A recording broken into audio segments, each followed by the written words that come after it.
Alam mo ba na ang sandals ay isa sa pinaka-oldest footwear sa mundo? Way back around 10,000 BCE, gumagawa na ang mga tao ng sandals gamit ang dahon, plant fibers at balat ng hayop para proteksyon sa paa habang naglalakad sa mainit at mabatong lugar. Noong ancient Egypt, sosyal ang sandals, pangmayaman lang yan dati. Gawa ito sa papyrus at palm leaves at status symbol talaga. Ang mahirap? Barefoot lang. Sa Greece at Rome naman, mas naging stylish ang sandals. May design depende sa trabaho at social status. Yung Roman soldiers, may titibay na leather sandals na tinatawag na kaligay. Nung Middle Ages, medyo nawala ang sandals sa Europe kasi mas uso ang closed shoes dahil malamig.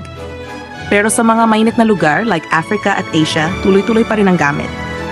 Fast forward sa 20th century, bumalik ang sandals dahil sa rubber at plastic.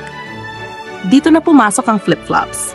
Hanggang ngayon, sandals ay ginagamit na sa buong mundo, pang fashion, pang comfort at pang araw-araw.